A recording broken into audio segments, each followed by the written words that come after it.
өдрийн мэндийг хүргэе. Энэ түрүүн Тэмүүлэн дарга би гараа өргөж амьдсангүй энэ төсвийн хүрээний мэдээлэл төсвийн хавсралтай холбогдолтой нэг асуудал байгаа. Батлан хамгаалахын сайд асуух асуулт байна. За Батлан хамгаалахын сайд хавсралт нэг дээр бол одоо 27-гийн 1 хөгжлийн бодлого баримт бичиг тусгагдсан Батлан хамгаалах чиглэлийн арга хэмжээнүүдийг хэрэгжүүлнэ гэдэг хэмжүүр дээр тавьсан байна. 15-аас 30 төгрөгнө. Тэгэхээр эн чинь нөгөө төсвийн тухай хууль, хөгжлийн бодлого төлөлтийн тухай хууль дээр ерөөсөө зөрчсөн. Бүх яамдууд өөрсдөө хийх, хэрэгжүүлэх төсөл хөтөлбөрөөр задлаад оруулаад ирсэн байхад ганцхан Батлан хамгаалах юм би ажиллаа сайн хийнэ гэдэг юм оруулаад ирсэн байх юм. Эн чинь өөрөө төсвийн тухай хуультайгаа нийцэхгүй байна. Хөгжлийн бодлого төлөлтийн тухай хуультайгаа нийцэхгүй байна.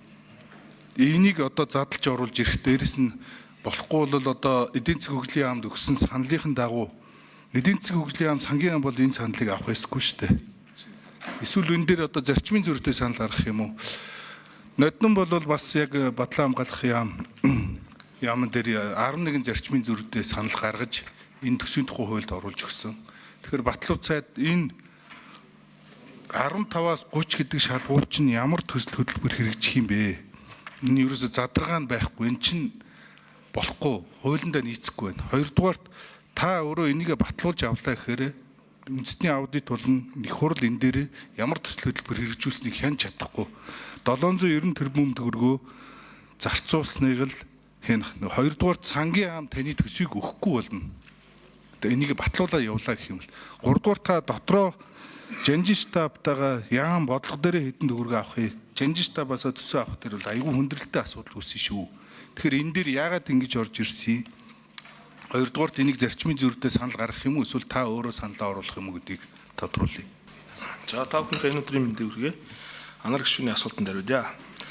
За манай Батлан хамгаалах яамны салбарын одоо хөрөнгө оруулалтын асуудлууд бол нууцын зэрэгэлтэй явдаг. За бид бүхэн бол одоо төсвийн төсөлд бол сангийн яам болоод эдийн засгийн хөгжлийн яамд бол жигсаалтаар нь нууцын зэрэгэлтэй өргүүлж байгаа. За энд бол одоо бүхэл дүнгээр тавигдсан байгаа. Та шаардлагатай гэвэл бид бас энэ танд тухайлан одоо бас жигсаалтыг өргүүлж болно гэдэг хэлье.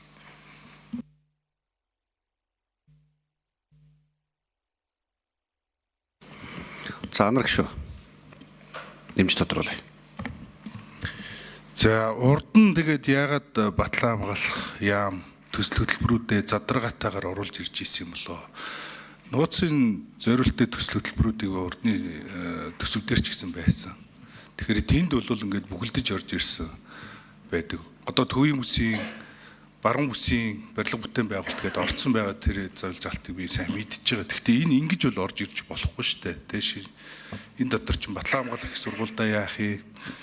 Эрдэм шинжилгээндээ яах юм гэдэг нууцтай хамаарагдахгүй төсөл хөтөлбөрүүдэд та заавалж задлж оруулж ирэх ёстой шүү дээ.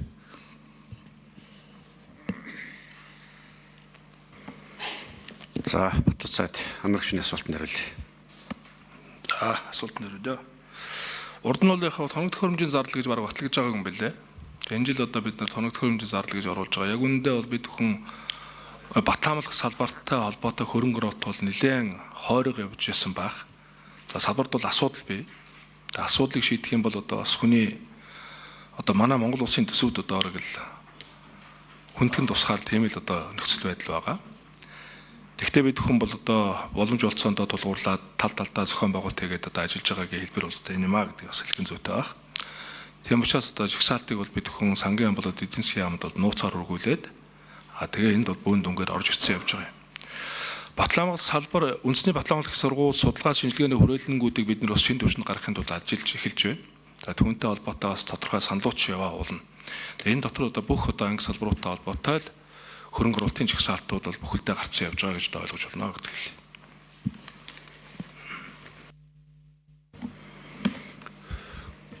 Сангийн яамнаас нэмж тодруулж хэлэх зүйл байгаа юу? Анар гишүүний асуулттай холбоотойгоор. За 8 номер Санжадарч сангийн яам. За сангийн яам төсвийн бодлого төлөлтийн газрын дарга Санжадарч. За гишүүний асуусан асуулт нь бол төсвийн 2026 оны төсвийн тухай хуулийн 1-р хэсэлт дээр батлагдж байгаа 24 дугаар зүйл дээр байгаа зэвсэг түвшний үйл ажиллагаагээ шалгуур үзүүлэлт хүрэх үр дүн хэлж байгаа. Суур түвшин 15 байгаа. Тэгээд 2026 онд бол зорилттой түвшин 30 байгаа гэж байна. За энийг бол жишээ нь цэргийн тоо, хүч хэрэгсэл, барилга байгууламж, байршлын нууц гэдэг учраас бид нар бол задлуулж авдаггүй. Нэгдүгээрт, хоёрдугаарт сангийн яамнаас бол байгууллагын яг тухайн жилд нь хүрэх зорилтыг бол хүчээр та нар ийм юм хийх ёстой гэдэг байдлаар бол ойлгох авахгүй шахаж бол авдаггүй.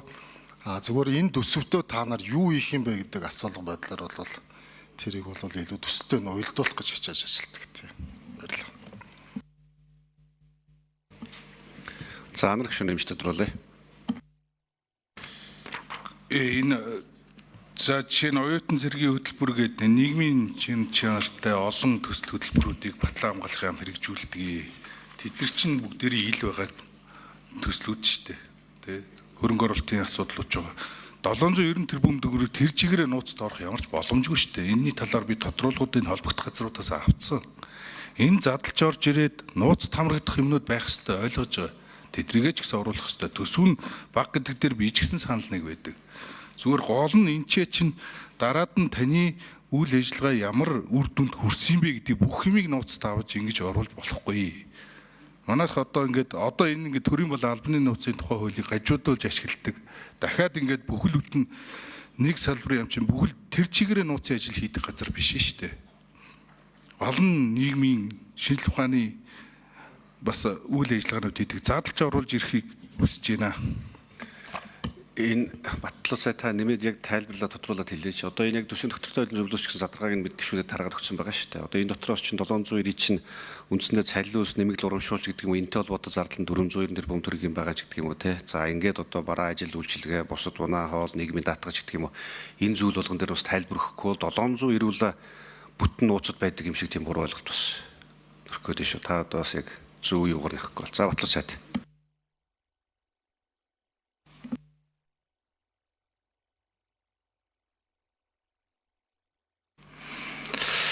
За яг 700 ирүүлээ биш юм байна.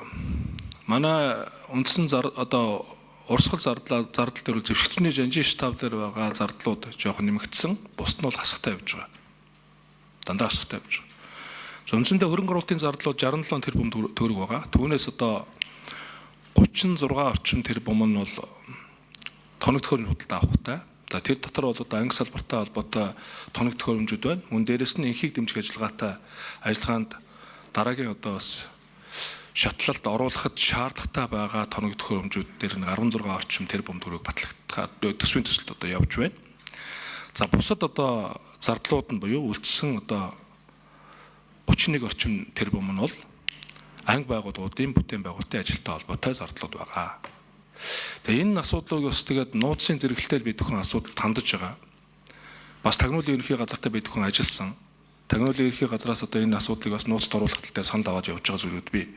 Тэгээ энэ болгоны чинь бас тэгээд ил яриад аж болохгүй тэгээд бид бүхэн одоо таймлоод асуудлууд хандж байгаа. Хэрвээ та өсвөл одоо бүхтэнгийн би жагсаалтаар танд өргүүлэхэд бэлэн байна гэдэг хэлсэн. За холбогдох яамдад бол бид нэр яг нууцын дагуу жагсаалтаар нь хөргүүлж байгаа.